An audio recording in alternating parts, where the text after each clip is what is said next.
Hey everyone, good morning. Good morning, good afternoon as well. So it's great to have you all join me for today's webinar. Let me quickly introduce myself. My name is Niyati. I am a product expert with Manage Engine's IT security solutions team. And in today's webinar, we are going to be talking about how security information and event management solutions or SIM solutions help you beat the most rampant threats of today.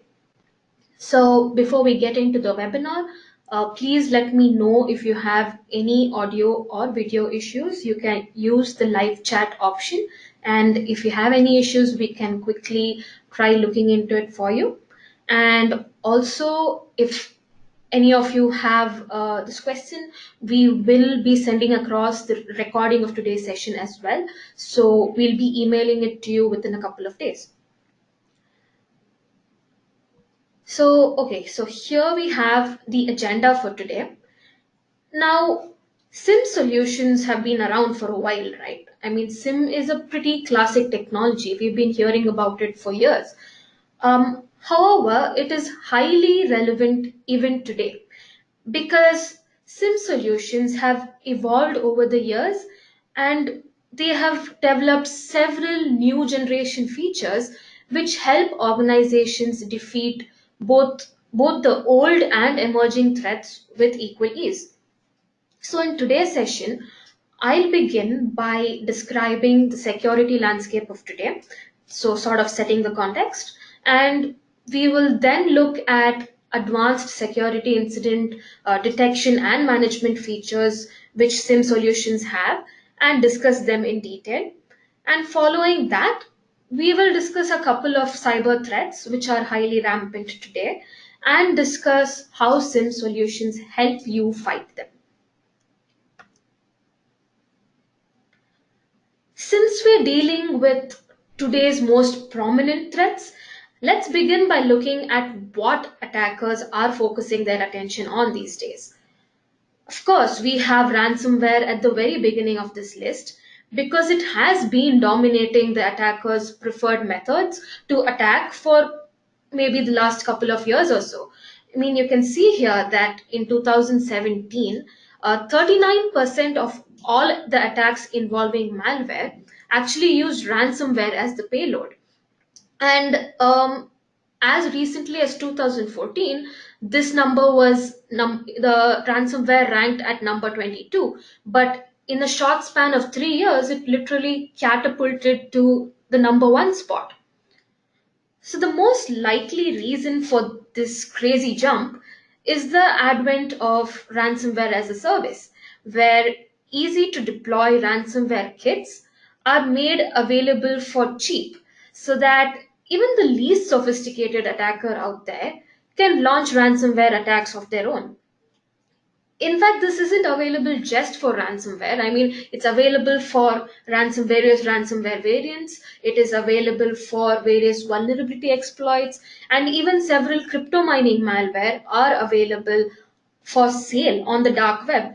And it's a really common trend these days. So literally anyone who's looking to become an attacker can become one. So because of this, the chances of your organization's network getting breached becomes all that much higher. So another trend that we see today is that attacks are becoming way more targeted. Social engineering attacks, say, and phishing emails, for example, they are becoming more and more personalized. So this makes it even more likely that even like say a high ranking official in your organization may end up getting fooled and clicking on a malicious link. So, how is this happening? I mean, if you think about it, at the rate that data breaches are happening these days, you hear about one almost every day, it's almost certain that your personal data is literally floating out there somewhere in cyberspace. So, any smart hacker who wishes to target you can easily retrieve your information somehow and create an attack which is designed specifically for you or your organization. So, this makes it highly likely that malware can be easily delivered to your organization.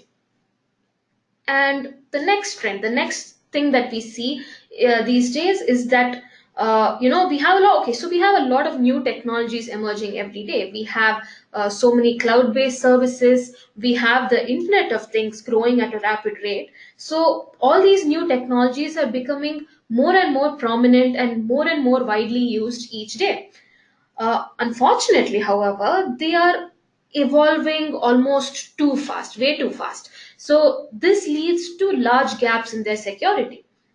And every day you see that multiple security vulnerabilities are being discovered even in the top IoT vendors' devices. So cyber attackers have obviously taken note of all of this, and they are moving in to exploit these vulnerabilities and creating attacks targeted at these new services, new devices, new technologies.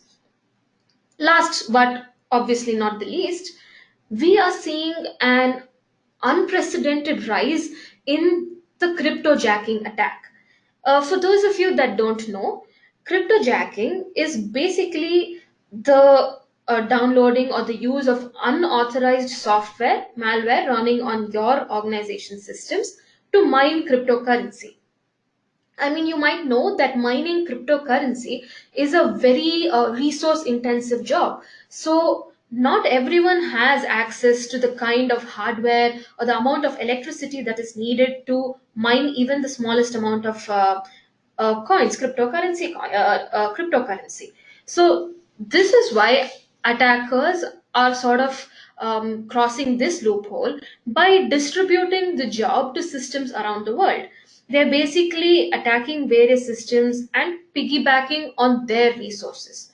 So corporate networks are obviously a likely target here because they just have happen to have a lot of resources available, right? So the important thing that I am trying to point out over here is that it isn't just your data which attackers can steal. They can steal your network resources as well. And you might think, I mean, okay, big deal. It's not a big deal if an attacker steals my network resources. It doesn't really harm me or my organization in any way. But that is where you'd be wrong, okay? Because if you think about it, there are a lot of indirect effects which this could have. So by hijacking your resources, um, attackers can basically slow down your entire network. It could even cause systems to crash, and it could cause a lot of important critical servers to just crash or slow down really to an unacceptable rate. And because of this, it could disrupt your business continuity. It could lead to a huge rise in your electricity bills and much more, and basically cause a lot of damage. Now, I'll just present some other important facts which can help us understand the state of the market as it is today. So, we can see here that the US government has earmarked $15 billion for cybersecurity related activities this year. And the worldwide infosecurity market was estimated at around $114 billion in 2018, which was up from about 12.4%. And it's also expected to increase another 8.7% to $124 billion this year. So you can basically see that there is still a huge demand for infosecurity solutions because you see that there are still so many attacks and new attacks developing every day. So you need ways and methods to keep up with all of this and defend yourself from all the emerging threats of today. And also, at the last check, the average cost of a data breach is about $3.86 million when accounted for worldwide. And when this study was conducted in the USA, the figure jumps up to about $7.91 million. So by just looking at the cost of a data breach, it can help you appreciate that prevention is literally better than cure. So you do need to invest in really sophisticated and reliable technologies and software which help defend you from all threats, old or emerging. And finally, also, let's look at how prepared or how ready corporates of today are to deal with security incidents. So, the average time to detect a data breach is about 196 days, which is still pretty shocking. So, I mean, you would expect that uh, you would be able to identify or detect a data breach pretty soon and immediately jump to enacting your response measures. But it still looks like organizations are lacking or lagging behind in the detection phase itself. And about 40% of unknown or unmanaged devices get missed out on a network. So, if your organization is really large, there is also a high possibility that a lot of devices are going missed or unidentified, which is bad for you because if any attacker is able to breach such systems, you would be leaving them unprotected and basically leaving those points open for attackers to breach your network. And also, 65% of all emails sent today is pure spam, and human error is still a dominant concern. So, like I said, attacks are becoming more targeted these days, which is why you need to also take care of the human error factor. You can probably run awareness programs and train your employees to sort of recognize spam emails. So, but apart from this, of course, you do need to also invest in proper security technologies as well.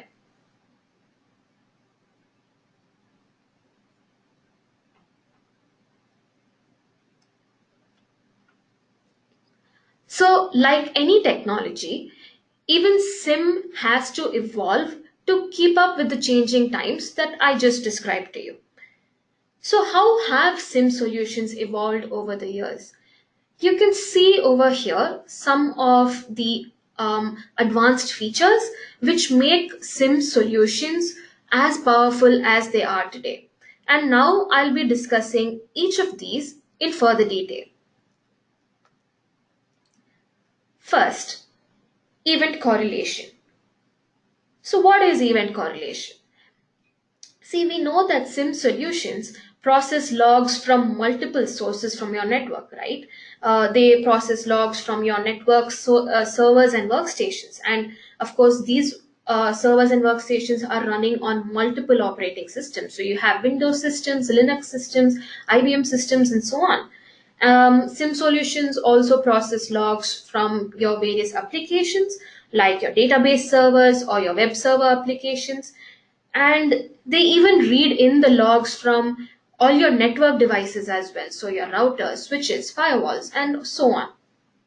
Now, the advantage with SIM solutions is that they don't just collect the information in one place and display it to you.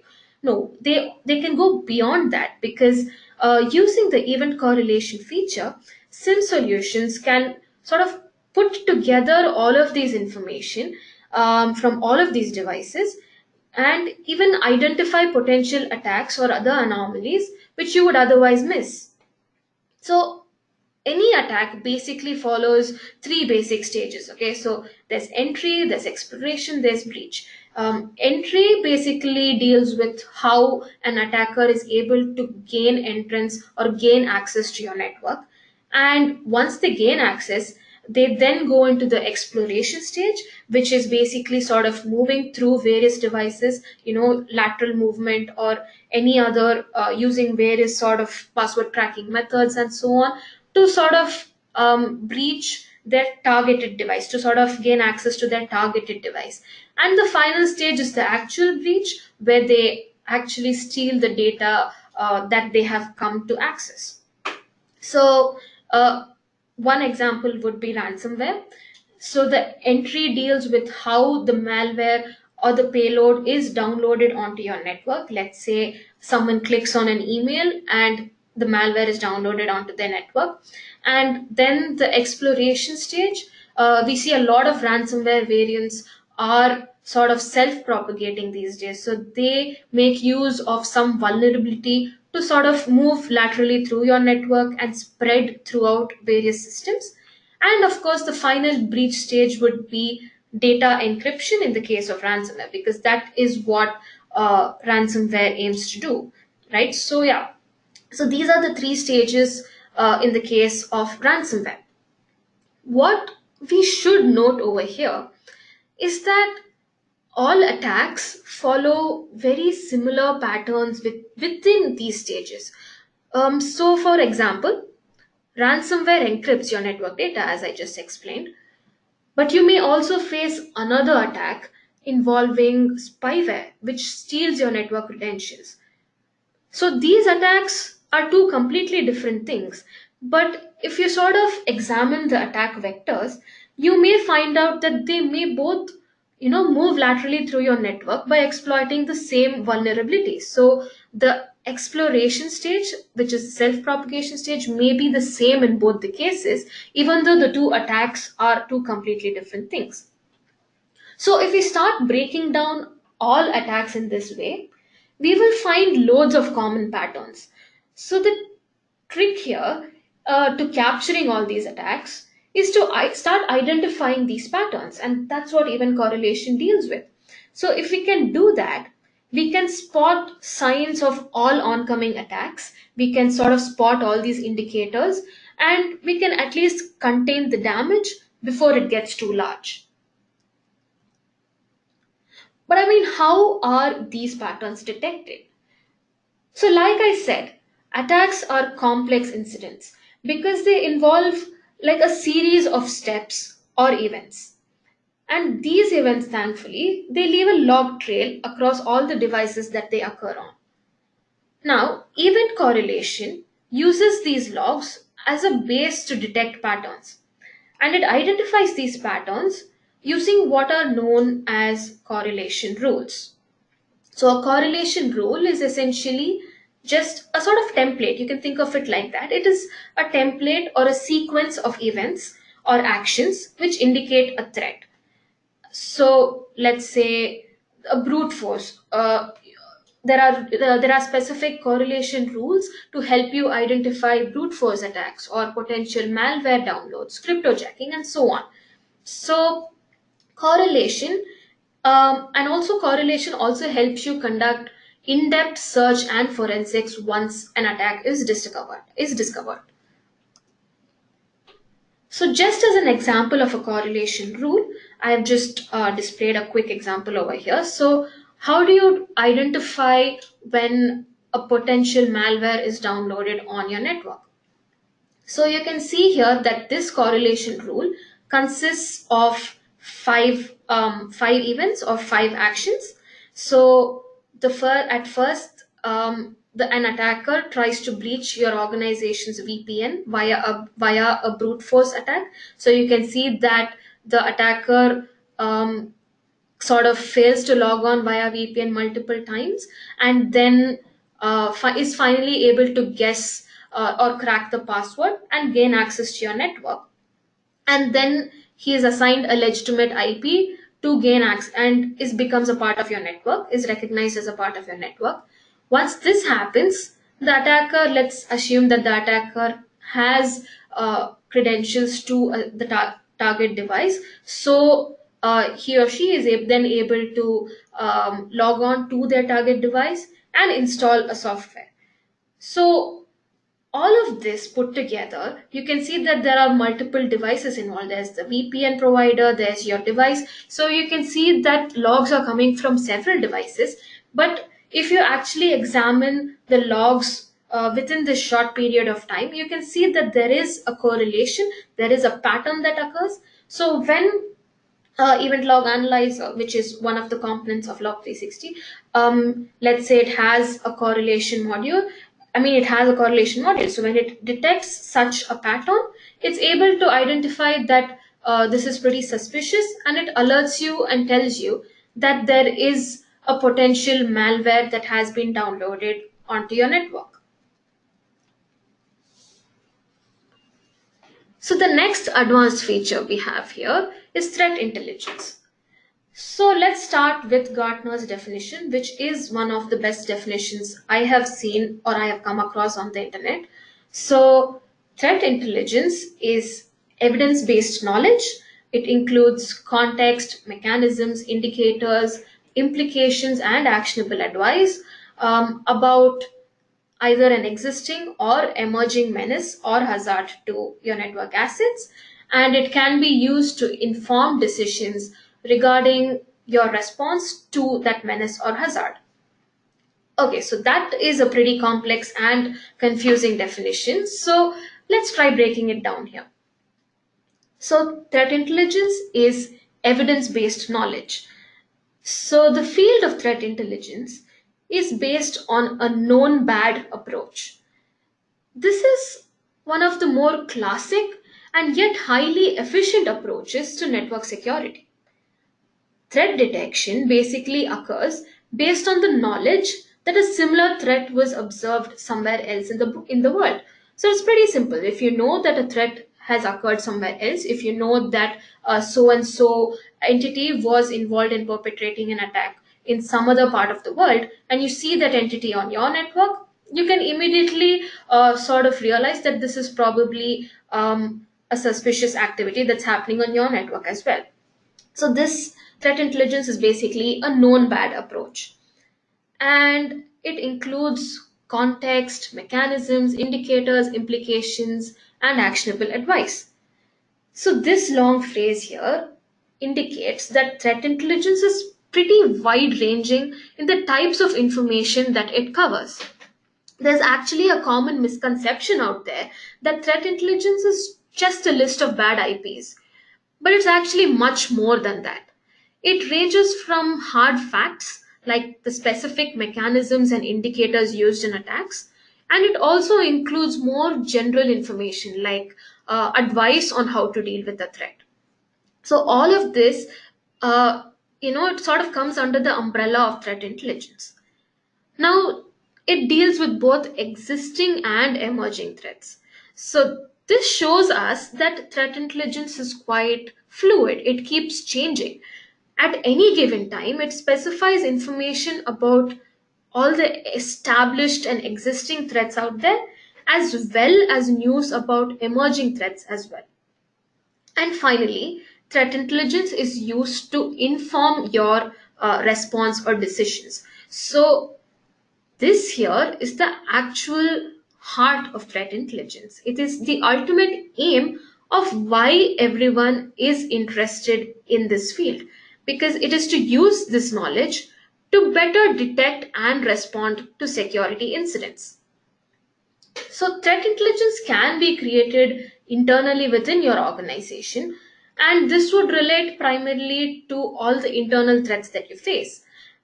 But as we discussed, there are millions of bad actors across the world engaged in wide ranging malicious activities.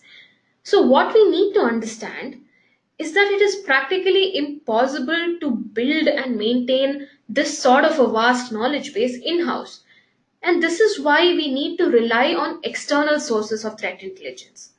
So, when we have external sources, the natural question which follows is how do we access and utilize this information for our network security? That's where SIM solutions enter the picture, because they provide a very efficient way to access this information from those external sources and integrate it within your own security processes. So, next, what are threat feeds?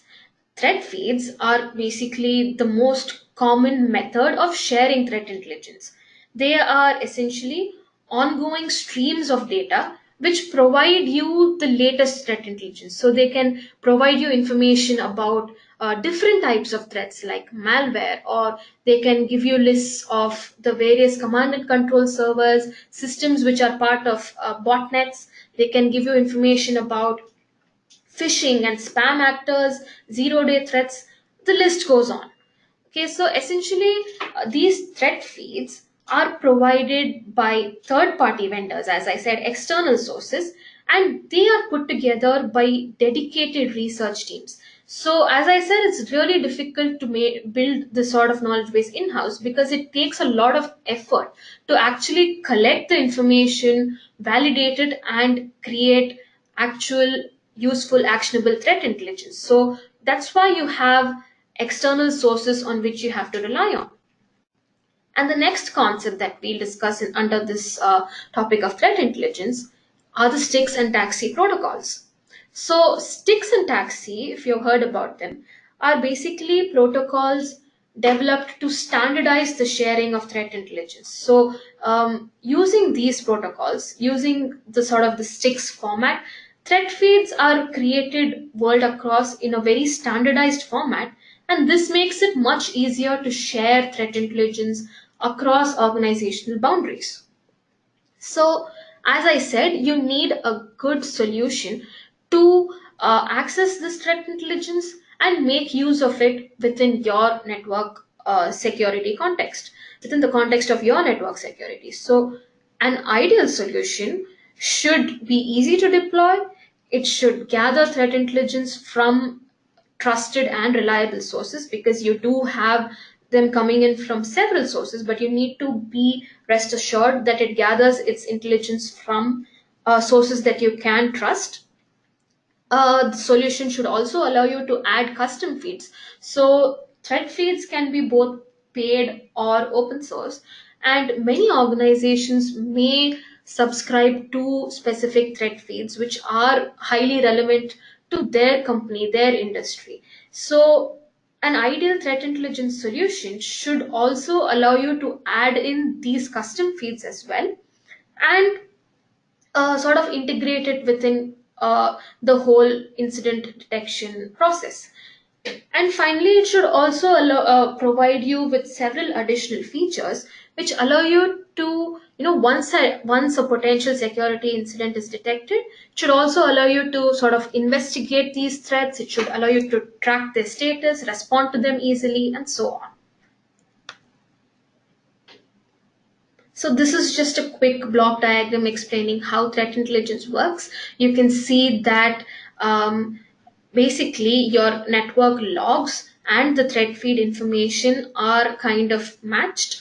And if there is a match, you will immediately get a threat alert. So the next advanced feature which we are going to discuss is user and entity behavior analytics, or UEBA. To understand what it is, we need to first appreciate the fact that your logs contain way more value than we give them credit for. Every anomaly or every security incident, as I've already told you a little while back, it leaves a trace in your logs. And all it requires is knowing where to look.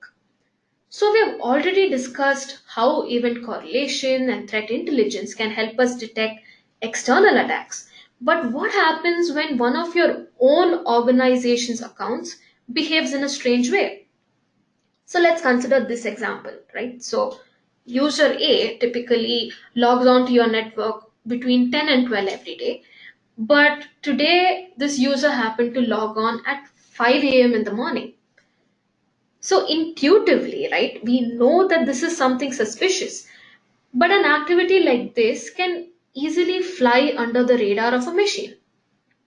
Now, since our networks generate millions of logs, we can't manually go about investigating them and looking for such anomalies.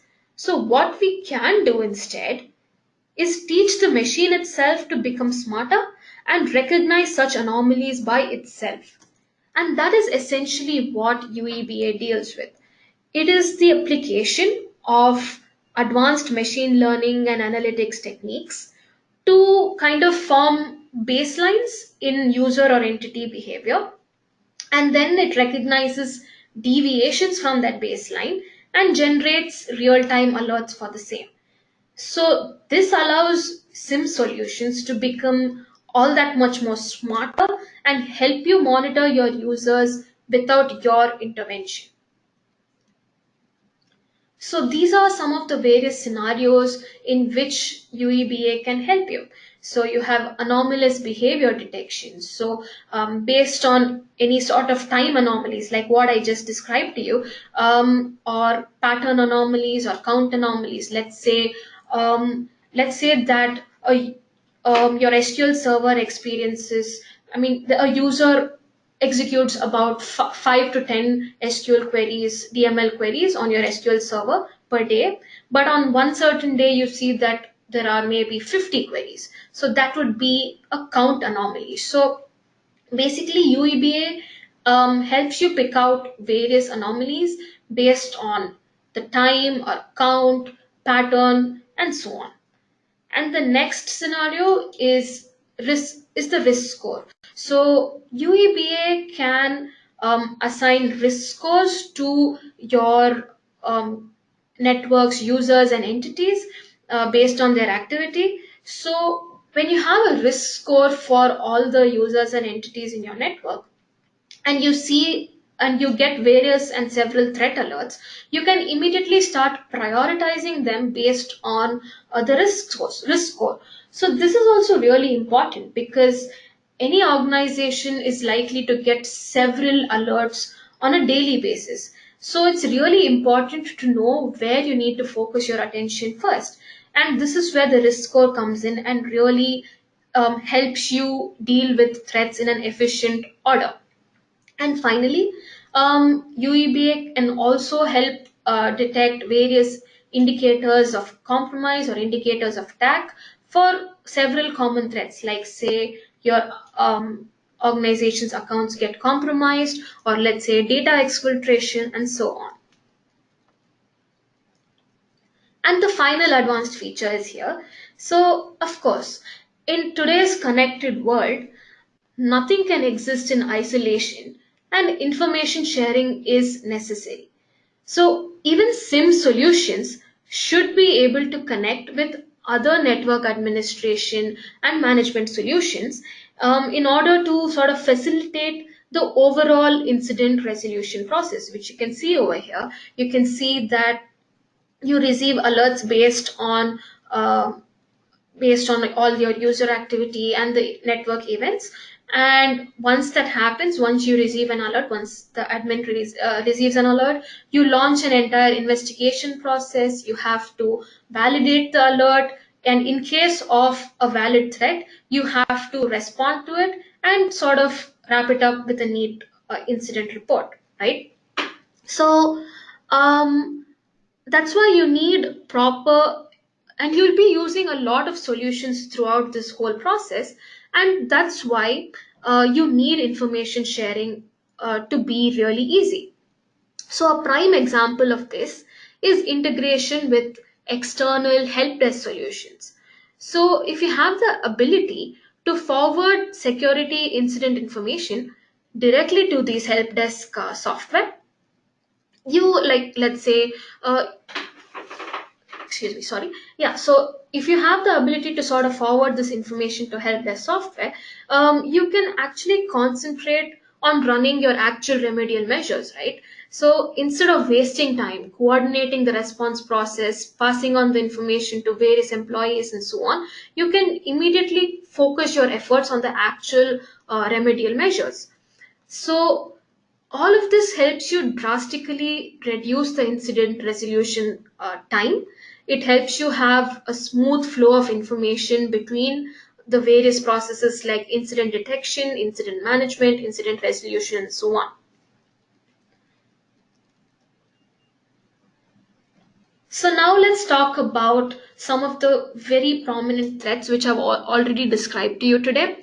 So the first one would be ransomware. So we have seen now all the various features that SIM solutions provide you with. So now let's look at how we put them all together and start using them to fight all these prominent threats that we see today. So, when you have a ransomware attack, these are some of the steps that you can take to beat them, to detect these attacks and respond to them in an efficient manner. So, let's say you can set up alerts for commonly known ransomware executables. So, the thing is, several ransomware popular ransomware variants out there, they tend to encrypt your files with certain common extensions, and they also have similarly named executable files. So if you happen to know these the names of these extensions and file names, you can immediately start setting up alerts for all of these commonly known file names. And of course, this is more about the symptom part of it, but let's see. You can also set up using methods like UEBA and correlation. You can start detecting ransomware like activity. So what do I mean by ransomware like activity? So as I already described ransomware to you, I told you that it passes through a set of stages, right? The malware is downloaded, and then it sort of spreads through your network and starts encrypting your files. So when this happens, you see that there is a component of lateral movement involved, there is a component of mass file encryption involved. So you can set up correlation rules to kind of identify this sort of lateral movement, or you can identify when multiple files are being modified. So if you set a basic threshold value and you see that files are being modified at a much faster rate than that basic threshold, you can immediately sort of get an alert and realize that a potential ransomware attack is ongoing through your network. And of course, when such an alert is detected, when such an alert is raised, you have to immediately jump to responsive measures like shutting down the systems which are affected or locking any user accounts that are being used. So these are all the strategies that you can use and implement using a SIM solution to beat ransomware. So the next attack would be cryptojacking. So the strategies that you use here. So once again, you can set up alerts for known crypto mining malware. You can. So I described to you, right, the way that correlation can be used to detect potential malware installations. So this malware could also happen to be a crypto mining malware. So if you have rules in place to detect potential malware on your network, you can immediately realize if a potential cryptojacking attack is being attempted. And also, I told you, right, that cryptojacking is basically the excessive usage of your network resources to mine cryptocurrency on the behalf of the attacker. So there are, if you can't immediately identify a crypto mining malware, you can identify some of the symptoms. So when your network resources are being used in excess, you will see certain symptoms like very high system temperatures or abnormal spikes in your cpu usage. So if such abnormalities are recognized on your network, you can investigate and probably figure out if it is a cryptojacking attack taking place. And finally, you can also, using the threat intelligence feature, you can monitor your network, you can monitor communications going into and out of your network, and check if any malicious entities are communicating with your network. And this helps you capture any command and control servers which are trying to make inroads into your network. So that's about it for all the sim features and how we can use them to defeat various threats. So very quickly, I'll just run through our solution log 360 and the various features that it provides under all these modules that I just described. So log 360's event correlation module provides you with a whole bunch of predefined correlation rules. So you can sort of take away the guesswork and just set up important correlation rules, which includes rules for ransomware and cryptojacking, and immediately start monitoring your network for threats. And of course, if you don't want to use the predefined rules, you can also use the custom rule builder and create rules from scratch which are highly relevant to your network's context. And Log 360 also provides you with a very comprehensive incident dashboard, which gives you an overview of all the incidents that have been detected on your network. And for each incident, it even provides you with an aggregated report. It basically collects all the sequence of events that went into a particular incident and shows it to you in a single report. So you you can also view a perfect timeline of events and easily trace everything that has happened for any specific incident. So you can see over here, this is the event log analyzer component of Log 360. You can see the various predefined reports and rules that are available within the product. This is basically the main incident dashboard, and you can just quickly get an overview of the various incidents that have been identified.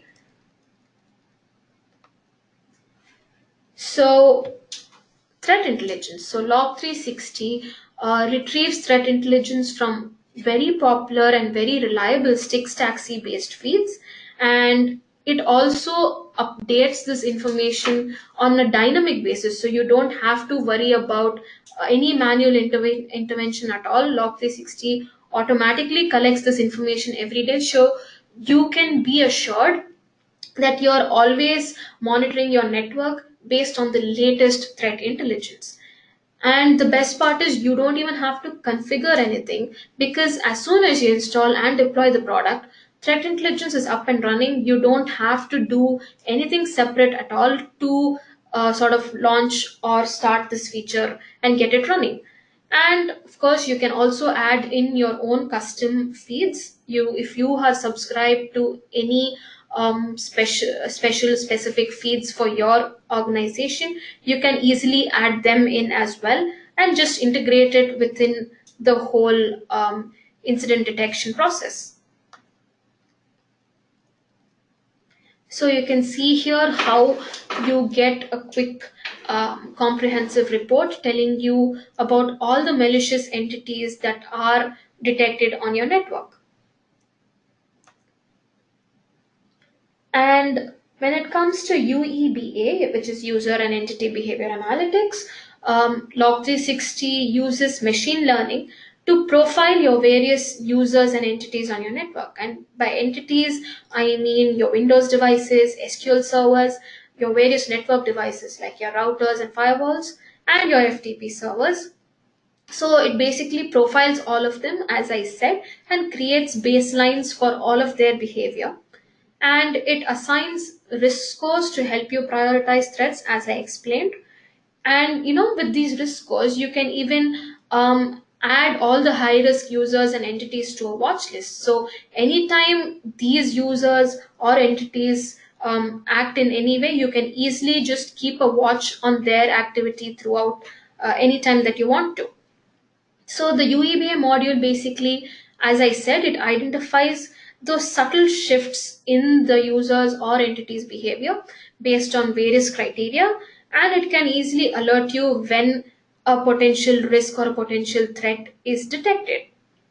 And it can even I pick up on indicators of compromise related to various sort of threats like malicious insiders or external attackers who are breaching your user accounts, or data exfiltration. So you can easily spot the signs, like the indicators which tell you that there is any of these kinds of threats or attacks are ongoing, and you can immediately jump to action.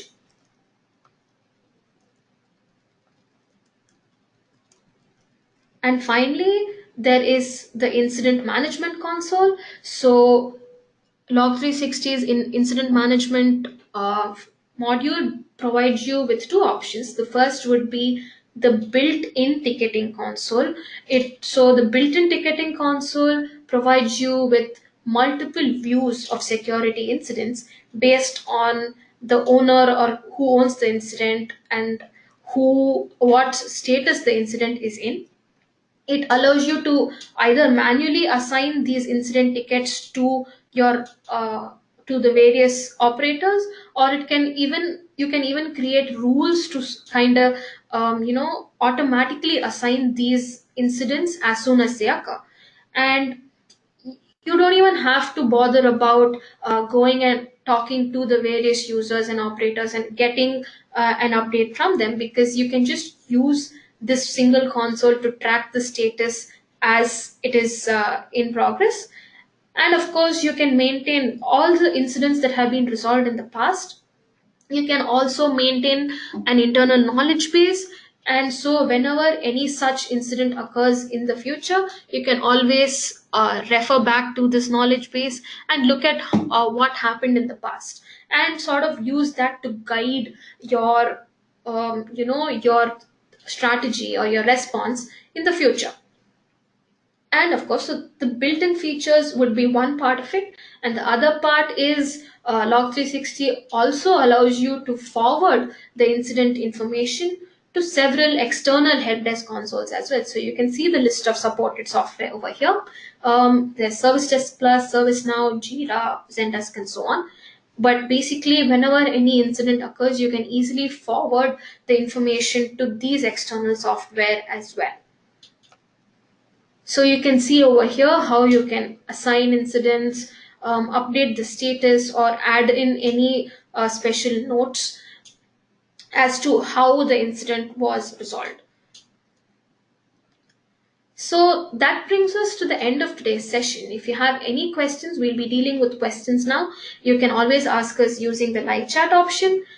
And I just touched upon the various product features, but if you would like a more detailed look at the product's features, you can always contact us for a personal demo.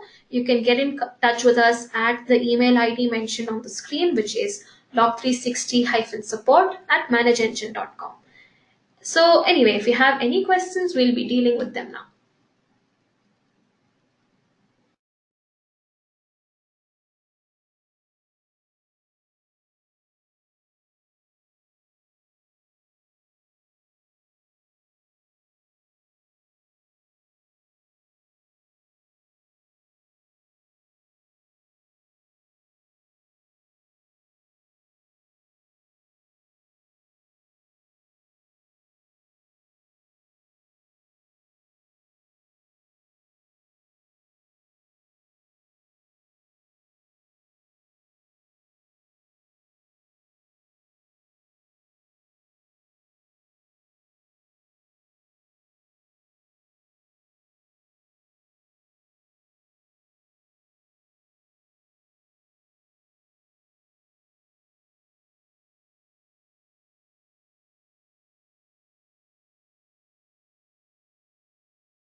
Thank you so much for all your questions, everyone. We are coming to the end of today's session.